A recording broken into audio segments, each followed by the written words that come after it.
नमस्कार सभी को। है अंधियारा, सूरज निकलना चाहिए, चाहे कैसे भी हो ये सूरत बदलनी चाहिए। तो इस सूरत बदलने के प्रयास की ओर हम अग्रसर होते हुए तो आप सभी का मैं धर्मेंद्र कुमार स्वागत करता हूँ अपनी कोचिंग अकेडमी, अपनी सैनिक अकेडमी यूट्यूब चैनल और ऐप के ऊपर। बहुत बहुत स्वागत आप सबका यहाँ पे। आज हम कुछ ऐसी शख्सियत से आपको मिलाना चाहेंगे, कुछ ऐसे लोगों से आपको मिलाना चाहेंगे। कुछ एक लोगों को आप पहले से जानते हैं, कुछ एक आपके लिए नए भी होंगे, कुछ एक लोगों से आप नए मुखातिब होंगे। तो सबसे पहले आज हमारे साथ कौन कौन लोग हैं, उन सब लोगों का आपको इंट्रोडक्शन देना चाहूँगा। उसके बाद जो अपनी आगे की जो चीज़ें हैं अपन डिस्कस करेंगे। आप जैसी हो इंडियन आर्मी के एक डिफेंस ऑफिसर मिस्टर आसाराम जी, आप हमारे कन्हैयालाल जी जिनको आप ऑलरेडी जान चुके हैं, डिस्कस कर चुके हैं। ये हमारे अनिल जी जो अपनी अकेडमी के मैनेजर हैं, जो पूरा मैनेजिंग स्टाफ प्लस जो आउट ऑफ हॉस्टल फैसिलिटी का सारी सुविधाओं को ध्यान में रखते हैं। तो ये हमारे टीम मेंबर्स जो आज आप सबके साथ डिस्कशन में जुड़ेंगे। और ये एक पिता है जिन्होंने अपने 2 बच्चों को इस अकेडमी में इस भरोसे से डाला है कि एक दिन मेरा बच्चा कुछ ना कुछ अच्छा करेगा। ये बात मैं आपसे बताऊं कि मोस्ट ऑफ टाइम होता है जब एक बच्चा 12th पास करता है उसके बाद अपन एक करियर के बारे में सोचते हैं। तो इन्होंने इसी टाइम पे जब बच्चा छोटी सी एज में जब बच्चे को कुछ खास पता ही नहीं दुनिया के बारे में, तभी उसका एक करियर सेट कर दिया कि उसको यही जाना है। जाहिर सी बात है कि इस धरती पे सबसे ज़्यादा बड़ा जो रोल बताया जाता है वो माँ का बताया जाता है एक सृष्टि को चलाने में।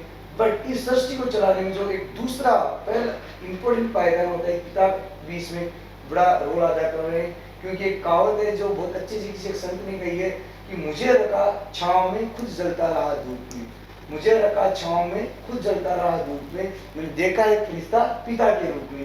तो ये बात बहुत हद तक सही है, क्योंकि माँ तो ममता का एक मंदिर है जिसके बारे में जिसकी कल्पना, जिसका कंपेरिजन हम किसी से नहीं कर सकते।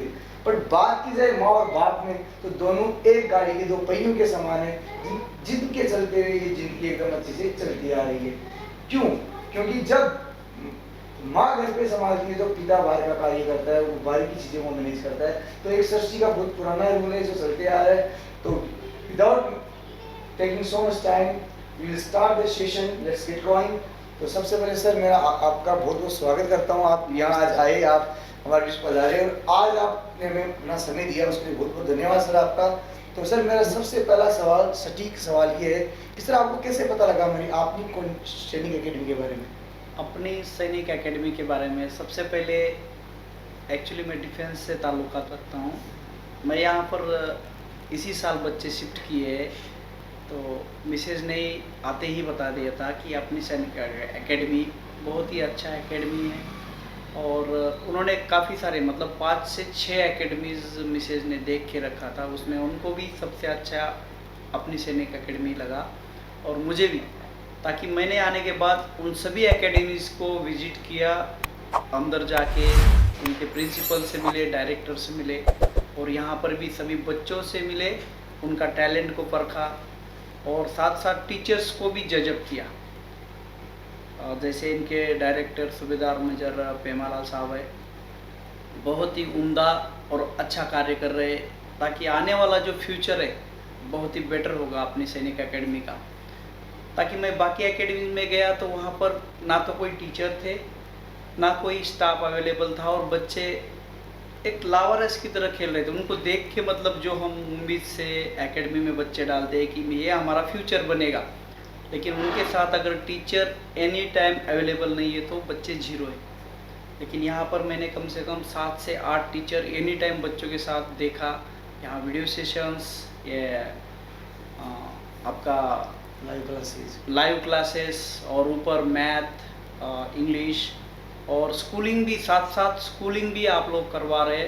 तो मैंने तो यहाँ पर आते ही बच्चे कहीं और स्कूलिंग के लिए डाले थे, बट जैसे मुझे पता चला इसके बारे में तो मैं अपने बच्चे सैनिक स्कूल और मिलिट्री स्कूल के लिहाज से दोनों बच्चों का, एक 5th में है और एक 4th में, दोनों के लिए यहाँ पर ज्वाइनिंग दी है।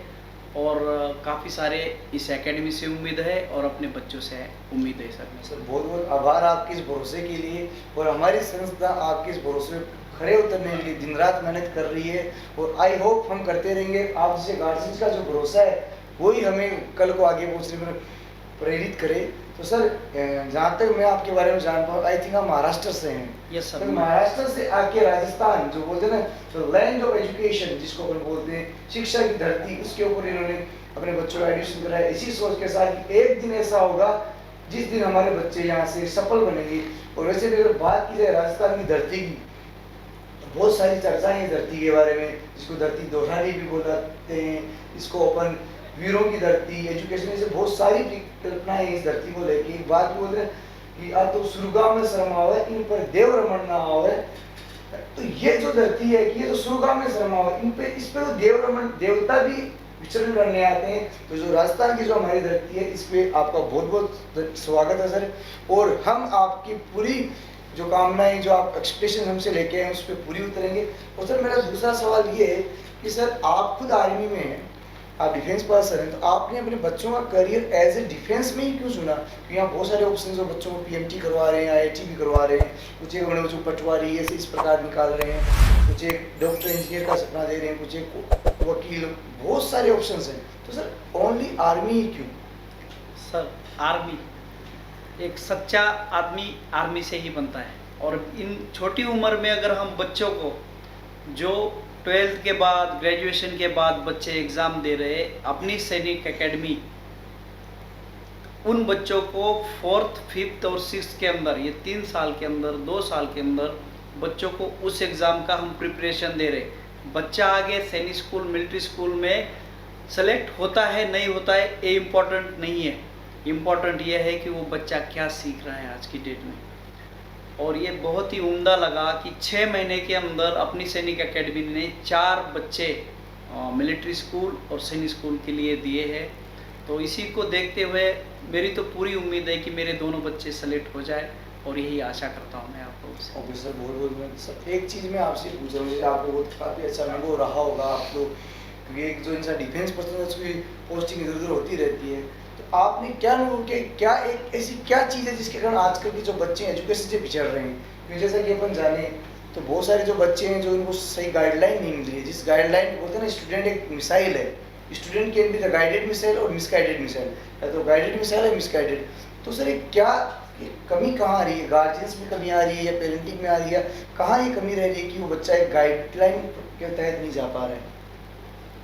सबसे पहले तो मोबाइल, बच्चे मोबाइल और कार्टून्स को छोड़ के बाकी कुछ करना नहीं चाहते। लेकिन यहाँ आते हैं बच्चे, सुबह से लेके शाम को सोने तक पढ़ाई के अलावा कुछ सोचते ही नहीं है, और आपस में इनका कंपटीशन का भावना सबसे ज़्यादा। तो मैं वही देख रहा हूँ कि आपस में ये लोग बच्चे इतना छोटी उम्र में भी बहुत ज़्यादा कॉम्पिटिशन्स कर रहे, और खेल भी खेल रहे। शाम के टाइम पे डेली शाम को 6 से 7 बजे तक 1 घंटा खेलते हैं, और टाइम टू टाइम इनको रिफ़्रेशमेंट मिलता है। तो उसी से ये लोग बहुत अच्छा मोटिवेटेड हो रहे हैं, और आप एक दूसरे के साथ कंपटीशन कर रहे हैं।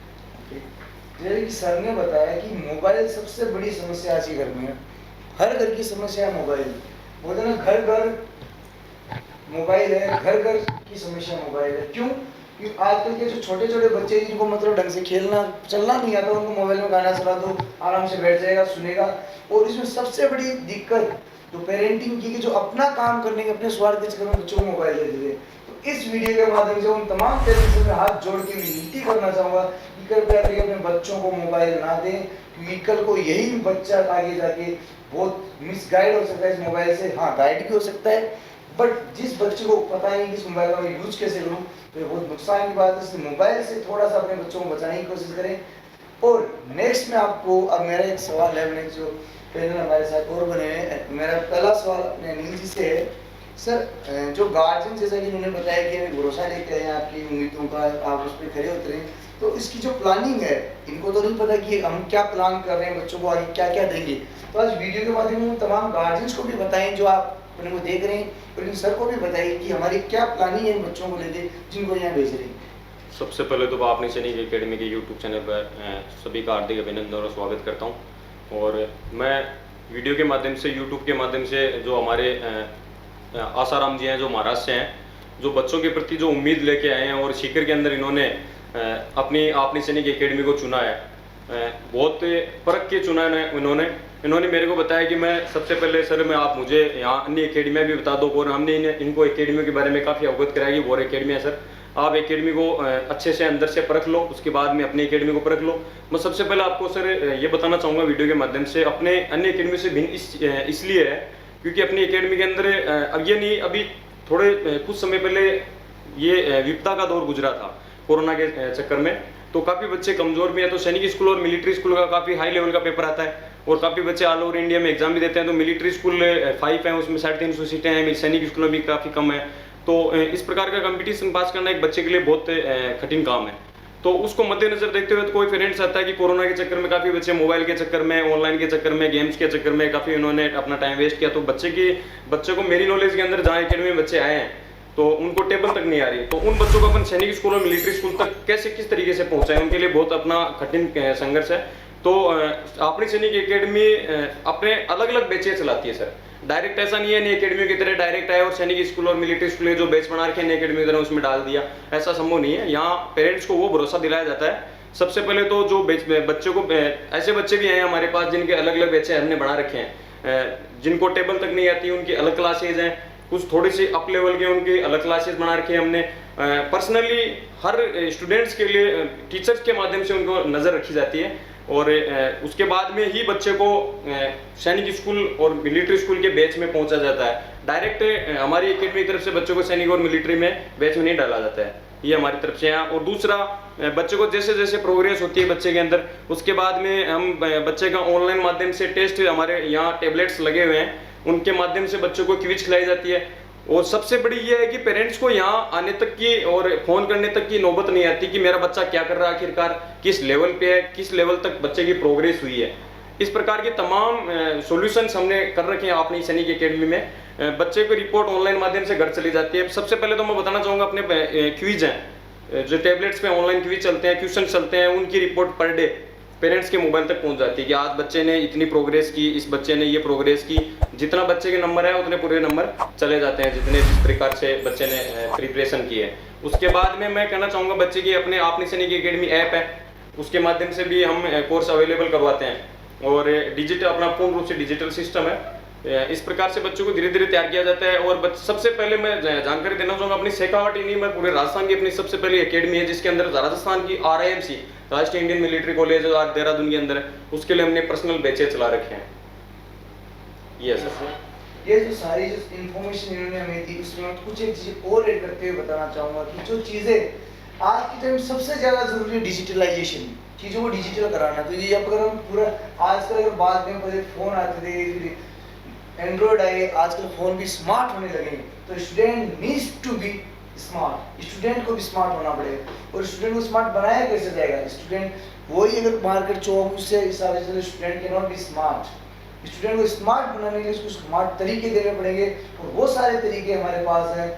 हम हर वीक में 4 दिन ऐसे रहते हैं जिस दिन क्विज कॉम्पिटिशन रहता है बच्चों का। हर वीक के अंदर एक सैटरडे स्पेशल होता है, उस दिन बच्चों का, उस दिन पढ़ाई नहीं, उस पूरी पढ़ाई को क्विज के माध्यम से, एक गेम के माध्यम से किस प्रकार उसको अरेंज किया जाए वो पूरी व्यवस्था है। और दूसरा, यहाँ 2 टीचर इसीलिए हैं कि वो उन बच्चों का बेस्ट क्लियर कर सके। ऐसे जैसे मीनिंग्स मान लो, चाहे टेबल्स मान लो, चाहे छोटा मोटा जो मैथ्स के जो डिवाइडेशन सब्ट्रैक्शन सब मान लो, सारी चीज़ों की व्यवस्थाएं हैं। ओनली पर्सनल 2 टीचर इसीलिए हैं, वो टीचर नहीं है, they are friend of the students, वो बच्चों के दोस्त बनते रहते हैं। क्योंकि दोस्त ही अपने दोस्त को अच्छा सिखा सकता है। क्योंकि एक बात बोली, दोस्त क्या होता है? जो दोस्त से मुक्त करे आपको, वही दोस्त होता है।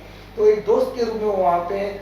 और हमारे पास पूरे इंटायर राजस्थान इस फर्स्ट एकेडमी जहाँ RIMC का बैच ही नहीं, डिजिटल प्लेटफॉर्म भी है। डिजिटल प्लेटफॉर्म के साथ साथ सारी क्लासेज हम ऑनलाइन भी देने की पूरी प्लानिंग चल चुकी है, कुछ एक वीडियोस स्टार्ट हो भी चुके हैं। तो सारी चीज़ें प्रोसीजर चल रहा है। Soon you will get benefited by that. अब मैं इस अपने पैनल में स्वागत करना चाहूँगा कन्हैयालाल जी का। सर, आपसे मैं एक चीज़ और पूछूंगा कि सर, मेरा एक छोटा सा सवाल आपसे कि एक जो बच्चा है, क्योंकि जैसे कोई गार्जियंस ये हैं, इनके मन में एक सवाल आ सकता है, हजारों गार्जियंस के मन में सवाल आ सकता है कि अगर मेरा बच्चा RIMC RMS मिलिट्री सैनिक स्कूल में अगर सिलेक्ट हुआ ही नहीं तो उसके बाद मेरे बच्चे का क्या फ्यूचर है? भाई मैंने बच्चे को 3 साल दिए, यहाँ पे 2 साल रखा, तो उसके बाद अगर मेरा बच्चा सिलेक्ट नहीं हुआ तो क्या वो कहीं जा पाएगा? अपने गार्जियंस के मन में से सवाल चलते रहते हैं और आना भी चाहिए, लाजमी है, क्योंकि एक अपने बच्चे को लेके सब लोग चिंतित रहते हैं ना, सबको टेंशन रहती है। जिस दिन उसका बच्चा सेट, बस सारी चिंताओं से मुक्त। तो उसके लिए क्या स्पेशल चीज़ें हम यहाँ कर रहे हैं कि वो आगे जाके भी कहीं अटक ना पाए, तो वो व्यवस्था है सर को और गार्जियंस को बताइए। नमस्कार दोस्तों, आपने सैनिक एकेडमी के यूट्यूब चैनल पर मैं कन्हैयालाल चौधरी आपका दिल से आभार व्यक्त करता हूं। सर ने जो क्वेश्चन पूछा है कि बच्चे यदि सिलेक्ट नहीं हो पाए तो उसका क्या है। देखो, ये कंपटीशन का दौर है, कंपटीशन में 100% रिजल्ट संभव नहीं है और कोशिश की जा रही है कि 100% भी रिजल्ट पुटअप हो, परंतु फिर भी यदि कोई बच्चा रह जाता है तो उस बच्चे के लिए ये है कि उस बच्चे ने क्या सीखा। यहाँ जब आया तब उसकी वीडियो रिकॉर्डिंग की जाती है और उसके हर 5 डेज या 7 डेज वीकली उसकी वीडियो रिकॉर्डिंग होती है कि बच्चा क्या इम्प्लीमेंट कर रहा है।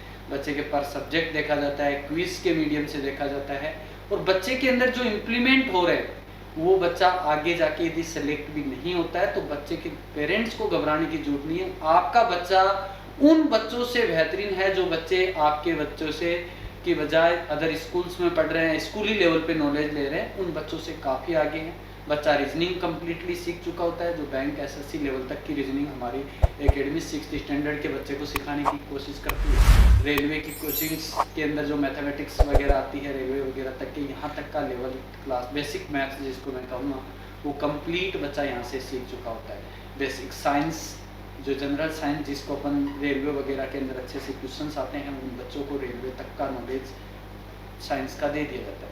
इंग्लिश का भी ग्रामेटिकल पोर्शन पूर्ण रूप से कंप्लीट कराया जाता है, वोकेब पार्ट, सारे कॉम्पोजिशन पार्ट्स कंप्लीटली उस बच्चे के ऊपर इतना वर्क किया जाता है कि किसी भी प्रकार के पेरेंट्स को डरने की जरूरत नहीं है। यदि बच्चा सेलेक्ट भी नहीं होता है बाय चांस, तो आपका बच्चा उन बच्चों से 10 गुना आगे है जो बच्चे अदर स्कूल्स वगैरह में या फिर स्कूली नॉलेज पे नॉलेज ले रहे हैं। वो बच्चा आगे जाके जब 12th करके कंपटीशन में आएगा तो वो बच्चा पहले से ही आपका सरप्लस होगा, क्योंकि उसने वो सारी चीज़ें पहले ही पढ़ चुका है जो उसको 12th के बाद में कंपटीशन के दौर में पढ़नी पड़ेगी। तो वो बच्चा आपके लिए सरप्लस है सर। और जो बच्चा यदि फिर वहाँ से यहाँ के बाद में यदि नीट जेई का प्लान करता है तब भी वो बच्चा आपके अदर बच्चों से जब कहीं भी उसको ओलंपियाड वगैरह के जब आप टेस्ट दिलाओगे तो वो आपका बेटर रिस्पॉन्स करेगा, ये हमारी पूर्ण रूप से विश्वास है।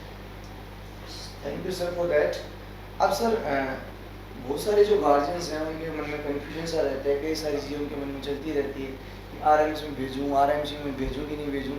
तो उन जो लोग जो इस कन्फ्यूजन में कसम में चल रहे हैं कि मुझे जाना चाहिए नहीं जाना चाहिए, उन लोगों को सर आप क्या, आप तो defence person, you know very well about the things, आप उनको क्या एक सुझाव, क्या राय देना चाहिए जो लोग कन्फ्यूजन में चल रहे हैं। देखिए सर, मेरा तो यही सुझाव है कि पिछले 8 से 10 दिन मैं वही चीज़ जो बच्चे पढ़ रहे हैं उनका रीड कर रहा हूँ और उनका प्रोग्रेस देख रहा हूँ।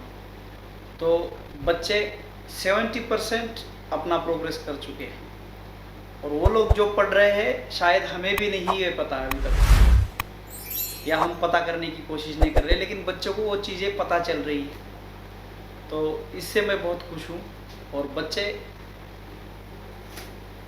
100% यहाँ से कुछ बन के ही निकलेंगे सर, यही उम्मीद है। और सभी पेरेंट्स को यही एक मेरा संदेश है कि आँख बंद करके अपनी सैनिक एकेडमी में बच्चे डालें और रिजल्ट अपने आप सामने आ जाएगा। ओके सर, बहुत बहुत धन्यवाद आपकी एप्रिशिएशन के लिए। बट सर की एक जो लाइन है उनमें एक लाइन जरूर ऐड करूँगा, मैंने कहा कि आँख बंद करके अपने बच्चे न डालें।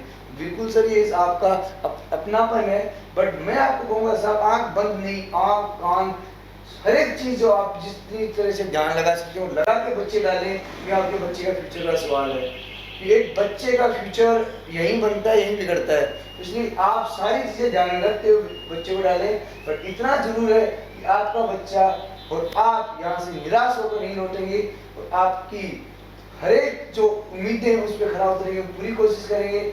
और इसी के साथ में ज़्यादा आप लोगों का समय ना लेते हुए आप सबको बहुत बहुत धन्यवाद देता हूँ। आप सब यहाँ पधारे और आप यहाँ पहुँचे, हम आपके बहुत आभारी हैं कि आपने हमारा कीमती समय दिया और अपना जो भरोसा, आपका जो मैसेज है इन जो गार्जियंस और हमारे से जुड़े हैं उनको दिया। और कुछ एक जो सवालों के आपसे हमको भी बहुत कुछ सीखने को मिला, क्योंकि आप हमसे उम्र में एक्सपीरियंस है, तो आपने हमें भी अपनी जो अनुभव की बातें बताई उनको हम ज़रूर इम्प्लीमेंट करना चाहेंगे। और अगर सर आपका कोई सुझाव है कि आप ऐसे और कर सकते हैं इस एकेडमी में, तो सर वो आप हमें जरूर बताएं, उस पर हम implement with in 2 days implement करने की पूरी कोशिश करेंगे सर। आपका कोई सुझाव सर हमारे लिए सर? सर सुझाव यही है कि बच्चा का हर दिन का जो पढ़ाया जा रहा है उसका डेट वाइज उसके कॉपी के अंदर नोट होना चाहिए, ताकि पेरेंट्स को भी पता चले, और उसकी एक डायरी, जैसे स्कूल की डायरी होती है उसी टाइप डायरी, ताकि वो टीचर का भी उसमें साइन कि किस सब्जेक्ट का क्या पढ़ाया और क्या पढ़ के आना है बच्चे ने, वो नोट होना चाहिए। और बच्चे को पक्का हर दिन का हर दिन जो वर्क है कॉपी के अंदर नोट है, तो पेरेंट्स को भी पता चलता है और बच्चे को भी पता चलेगा। आज हम कुछ पढ़ा रहे कुछ पढ़ रहे तो कल भूल जाएंगे, लेकिन वो कॉपी के अंदर लिखा हुआ कभी नहीं भूलेगा बच्चा। Thank you sir.